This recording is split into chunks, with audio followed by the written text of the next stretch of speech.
I'll just start with my own personal story. I am the middle child. I grew up with an older sister and a younger brother. Um, my sister Joyce became a sister the moment I was born. She was no longer the only child. She had a new label, and that label was older sister. And I must say, I can remember many times where she used that label, I'm the older sister, against me. I can remember times when, I had to do a chore and she didn't have to. And, she would tease me and say, you have to do it. I don't. I'm the older sister. You have to take a nap because you're a baby. I don't. I'm the older sister. So that was used against me. I also admit too, that I know I used my own label as older sister against my brother, Jeff, probably way too many times. So, a label carries power. And that power can be used in two ways. That power could be used by the person against someone, and it could also be used onto you. So that the power of a label can be used. And there is power in labels. Not all labels that we hear throughout our life are ones that are probably as, I don't know, kind of sort of friendly as older sister. There's labels that are put upon us that are really mean-spirited and hard to hear. And those labels come throughout our lives, really from what I kind of described, from the moment we're born.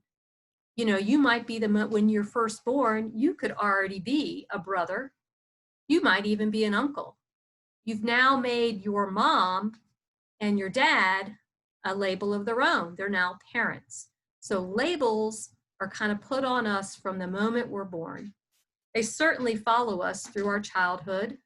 I'm kind of especially thinking in our, our school days. We're now a student. You might be a bus rider. You could be called a walker. You're called all sorts of things.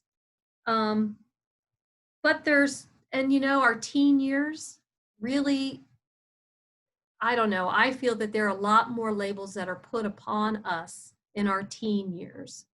And then that follows us, whether those labels come on as a child through our teen years and into our adulthood, they then follow us. They can become part of us. Sometimes mean and hurt-filled words are spoken over us. We can hear those in many different ways. Maybe those words were spoken by a parent. Maybe those words were spoken by someone you thought was your friend. It could be a teacher. And those labels then, they're spoken over you. And it's when they are mean and hurt-filled that things could start to change. Sometimes you can hear things like, you're never going to amount to anything. You're just a loser. You can't do anything right. Those are types or examples of things that aren't so kind, that get said over us and to us. I had those kinds of things said to me. I'd say the one that probably affected me the most as a kid was when my dad and siblings called me fat. It hurt. It hurt a lot. And a lot of times it was in jest, it was teasing me, or in a joke at my expense, but it still hurt. And over time, I realized, and it wasn't until my adult years, that those words wounded and hurt my soul and my spirit. And over time, I started to think it was true. I started to think that it was true. I was fat. the words, "you are fat," somehow switched in my mind to, "I am fat." I started to identify myself as someone who was fat. The power of the label grew also because it started to change the way I thought about things and really truly thought about myself. That label somehow became part of me. And I realized not then, only in the last probably 10 years, that the enemy was using that faulty way of thinking against me. That was a weapon that the enemy kind of seized upon that then took a greater hold over me. I started to believe other things about myself, and they were really not true. I started to hear and think I was lazy, that I was not athletic, and that's why I was fat. I wasn't only just fat, I was lazy, and I also was not athletic.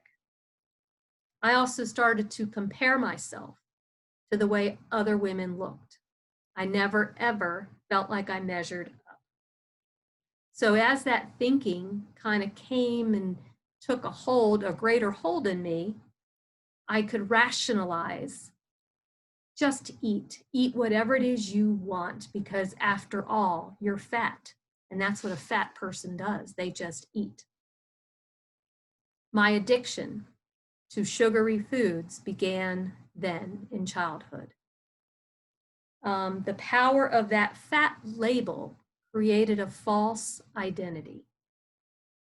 And that false identity kept me chained to my past. It kept me from living. It kept me in a way of faulty thinking that, stayed with me well into my adult years. And, I'm thinking I'm probably not the only one that had a mean word or phrases that were spoken over, that I was the only one that happened to. I'm thinking that perhaps all of us here and you guys there at Beacon House had that happen to you as well. And we, just like I described, the same process that would happen to me could happen to you. That you hear those labels, you hear those words, and they become part of you. Your thinking starts to get turned and twisted, and you believe that, you are a loser, you are worthless, or whatever those words were. And maybe they keep you chained to your past as well. I want you, if you all would please, think of a word or a phrase or something that somebody said to you that still rattles around in your mind, even today. And if you would, this is where you all get to get up and stretch your legs. I'd like you all to come up one at a time, come up to the camera so we can see you, and just tell us your name and tell us what that label or those words were. What do you guys think about that? Could you help us out and do that?